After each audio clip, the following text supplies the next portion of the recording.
What you want, if you want to snapshot an image out, you select the window, and whichever window you click, the toolbar highlights to a blue. And for example, if you want to snapshot this out and dump it into a PowerPoint, into an email, into your practice management software, you highlight the window that you want, you select Image, 2D Screenshot, and Send to Clipboard. Now that image is on your Windows clipboard. Okay. So if you went into, I don't know if you have like Word or anything on here. Do you have anything on here? I think I have Word. Microsoft Office. So if you went into like Word, I can now right click and go paste, and there's a screenshot. Oh. And you can dump that into, like I said, an email account. Most emails, some of the online emails don't accept it, but most email accounts do. You can certainly dump it into like It's Outlook. just a JPEG, right? Basically. Yeah. You can convert it to a TIFF or a JPEG, but it comes out as our own format, which is usable. Dump it into PowerPoint, into Keynote, into your practice management. What I don't know what you're using from an imaging. What's your 2D imaging software? Well, I use Choice Imaging. Okay. So if it has a import function like acquire from or import from scanner or whatever, you can dump it into there that way. It just goes onto your regular Windows. Okay. It doesn't go into Sidexis? You can put it into Sidexis if you want to, yes. If you wanted to do that, you would go to Image 2D Screenshot, and you would save in current exam. So I did that. Now when I go back to my Sidexis, there's that image. Now, what I've been having trouble with is when I close this out, I can't open up. I don't know where to open up that file that I just saved in Sidexis. Okay, I'll show you.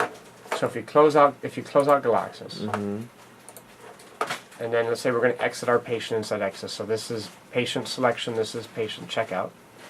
Click here. It's say, would you like to save this examination? Was this a new scan today? Yes. Okay. So you want to say yes. You can. Most people just leave it by date. You can always put a name to it. So now, if you go back and open that patient up, and who is that patient? Jared. There's the name right here. Jared. So there he is there. So now here's his name, and what you do is you go here and you select the image. So there's his 3D scan. I could go to all images. If you go to all, you see everything, right? So here's our screenshot we took.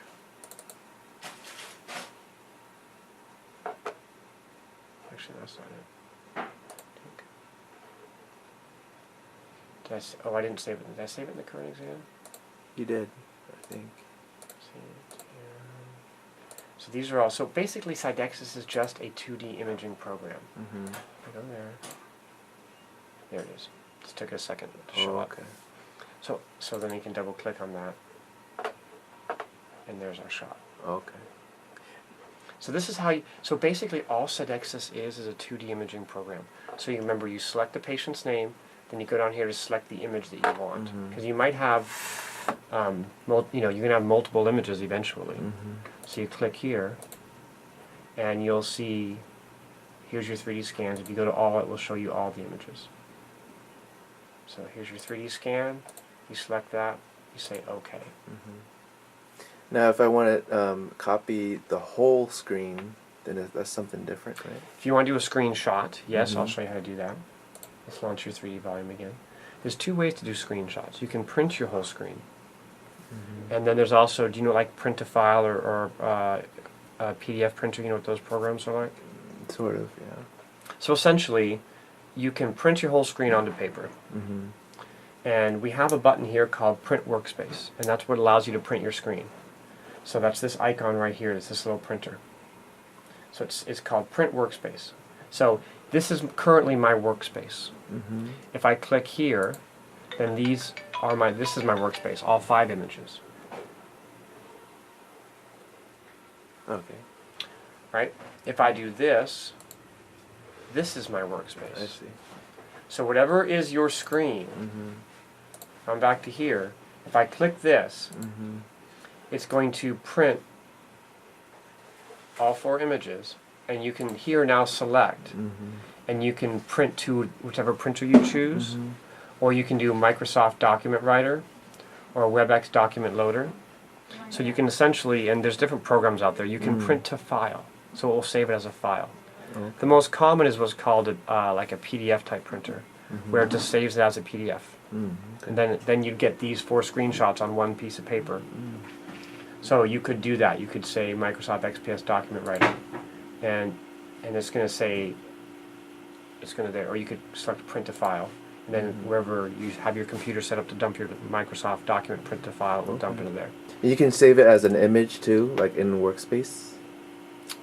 Well, you can only save one image Or at a time. Oh, okay. So you can't save the whole thing. No. I see. That's been one of the big pieces of feedback that we're working on. So when we met with our software engineers, in the next version, you're going to be able to hit this and hit shift and select all 4 images and save all 4 at the same time.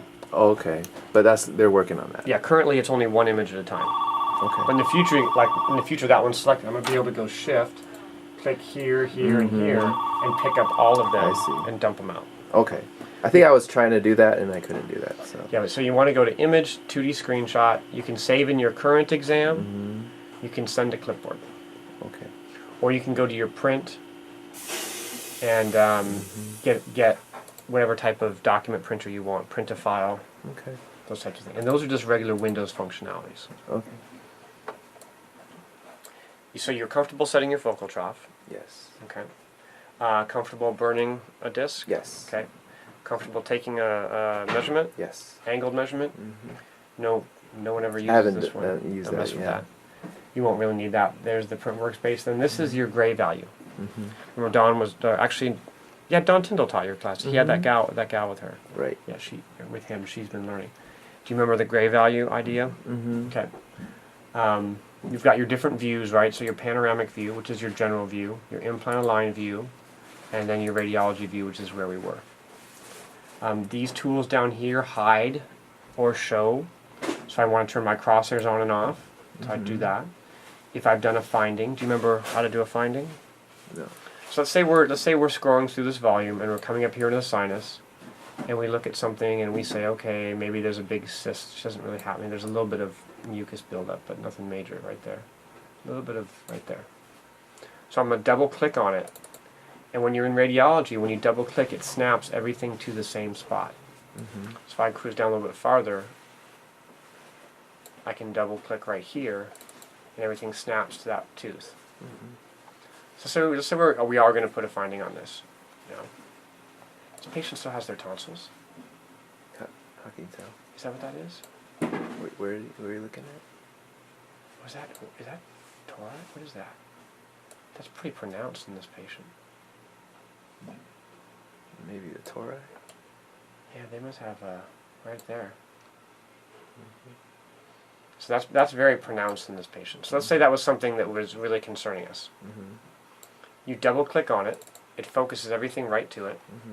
Then you come down here to this next area. So remember, your views are here. You can turn on and off your plans, and this is your toolbox. Okay. If I come down to findings, if I click this icon, it's going to put a sphere around that area that I'm focused on. And you can title your sphere. I'm going to call this one test so you don't get it mixed up. You can put your region and you can put your narrative, whatever you think. So you can use this for 2 things. One, you can use it to flag something in the volume and put a watch on it, so next time you open it, you'll see it. Or 2, if something concerns you, you put this in here and you say, please review, da-da-da-da-da. You can increase the diameter of the circle so it surrounds your finding, and you can say, okay. Now that exists inside your volume. Now, in every screen you go to, you've got your finding in there. That's great. So if I click up here and cruise through there, you'd pick that up. There it is right there. So if it is something you want to send out and you're concerned, you want to get it reviewed, now you go back to your diagnosis, hit this, and burn your wrap and go, and your finding goes with it. Okay. So you can do multiple findings. So if you have a really messed up patient, maybe you've got 2 or 3 things in the sinus and something else going on here and you want to send to the ENT or oral surgeon or something, you can mark 3 or 4 things, and when they receive that disc, they can open it up and see what you're talking about. So that's what your finding is.